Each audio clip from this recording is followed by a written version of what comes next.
If you've been here for a while, you know that I quit my job to start an online coaching business. But what you might not know is quite how much money I made along the way, as well as how much money I lost making poor financial decisions. I've built businesses to six-figure months. I've invested money on credit cards, and I've also lost tens of thousands of dollars, making decisions that I genuinely thought were the right ones at the time. And today, I want to be completely transparent about the worst financial mistakes I've made along the way so that you don't have to make them. Because I think a lot of the time, especially in the online industry, it's easy to post and flex these huge numbers, but almost no one talks about their losses, and that sets unrealistic expectations in terms of what you can achieve. So here's 4 mistakes with real numbers and what I would do differently this time. So the first biggest mistake I made was hoarding money in the bank because it gave me a false sense of security. Now, if you follow my journey, you know that at one point I used to be pretty much broke in a corporate job. So when I started becoming more successful in my business,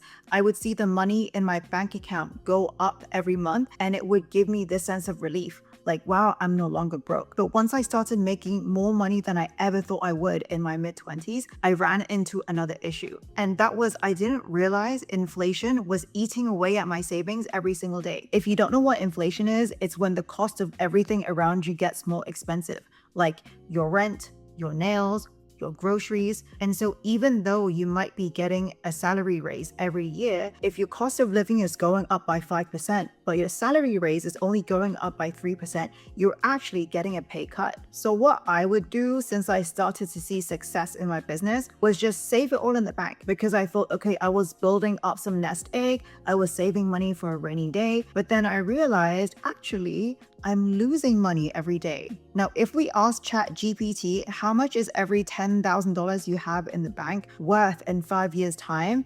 You actually lose around $2,000 just by letting it sit in your bank account. Yeah, the number might look the same, but in terms of how much stuff it can buy you, that goes down. That's why 10 years ago, taking $10 to the grocery store could get you one basket full of stuff, but now it can barely get you one bag full of groceries. So let me be clear, by hoarding money in the bank, psychologically, it might feel good, but you are guaranteed to lose purchasing power because of inflation. The question is, do you want to keep it in the bank where it's pretty much guaranteed to lose money? Or do you want to put it to good use and invest it so that it can grow exponentially in the background? The even more painful thing is I went back and looked at, for every $50,000 I had in my bank account, how much I would have made even if I simply put it in the S&P 500. And over the 5 years, that difference was a painful amount. Now, there's 2 options that you can do that beat a savings account. First thing you can do is invest in a high income skill. Anything like sales, copywriting, obviously, I do day trading, but take the 2,000 or 5,000 or however much that you're investing to learn the skill. That skill that you learn is going to make you 10 times what you invest, and most skills that you learn are going to be recession proof. An alternative is you invest the savings that you have in the bank into a portfolio of assets. So that might be stocks. Now, this would be my recommendation, because when you're investing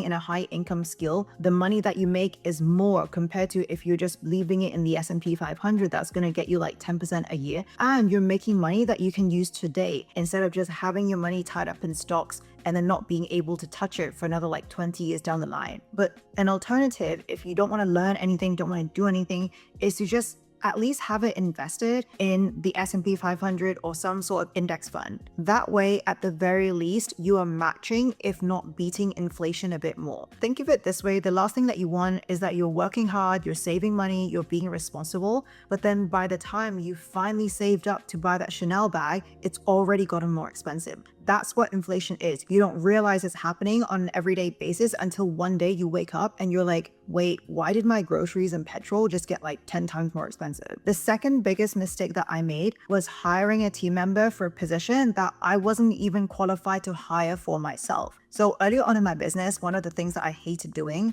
was running advertising. I was more of like a sales, branding, copywriting kind of girl. I wasn't really the numbers person. So I just hated going into a dashboard and having to look at a bunch of numbers, and the tech was kind of complicated to me. What did I do? I hired for this position without clearly understanding how to even do it myself, because I just wanted to outsource it. And because I didn't really understand the role, it was really difficult for me to say whether my team member was performing or whether he wasn't, because I didn't put any clear KPIs in place for what good performance would be compared to what bad performance would be. Now, I was paying this agency like $3,000 a month on top of the advertising spend. Next thing I know, they had spent $30,000 on my American Express and gotten zero returns. Now, obviously, this was an upsetting moment for me, but then looking back, there's one thing my mentor at the time said, and he is sometimes you're gonna make mistakes, and those mistakes are fine because even though they cost you money, that is the price that you pay to learn the lesson. And since then, I've learned my lesson, which is whenever you are hiring for someone, always make sure that you are actually ready to hire for that position, which means that you have to have some level of understanding for the skill that you are hiring for. So you know what to look for in terms of good performance versus bad performance. The final mistake I made was investing in assets that I did not understand. This was probably the biggest mistake that I made that cost me $70,000. Now, in 2021 was when my business was starting to really scale up. I was making more money than I ever thought I would. So I started looking at what do actual wealthy, successful people that are 5 steps ahead of me do. What I found was that they're all investing their money into assets that multiply their wealth for them. Now, going back to point 1, that's when I truly educated myself on the effects of inflation. And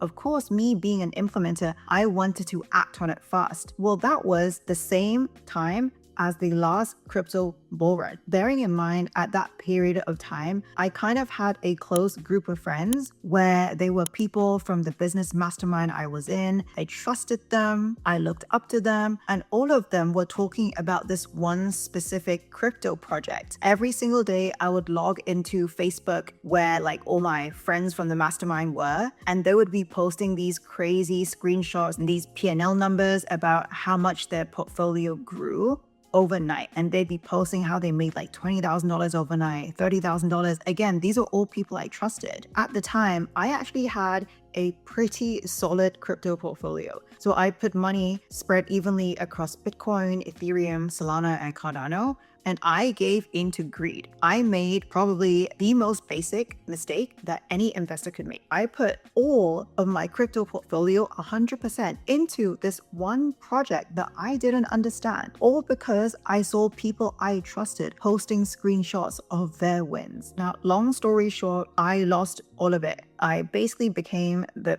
founders exit liquidity, and when the crypto market crashed, that $70,000 is now worth less than $10 today. It was only after going through that process did I realize I made the most basic beginner investor mistake. So A, I gave into greed. I put my entire portfolio into this one project that B, I didn't understand. I didn't do my own research. I just borrowed other people's convictions because I trusted them in business, so I trusted them in crypto as well. And C, I had no stop loss. And finally, I did not have a clear exit strategy. If I did, I would have pulled out and cut my losses way sooner than losing my entire portfolio. The fourth thing was only investing in paper wealth. What do I mean by that? A lot of women that start their investing journey are thinking about just putting money in the S&P 500. And while that's better than doing absolutely nothing, if we think about investing long term, realistically, it's not money that you can touch for another like 20, 30, 40 years. Now, I don't know about you, but I want to be able to multiply my money in a way that makes sense and be able to enjoy it now. Because what's the point in getting rich on paper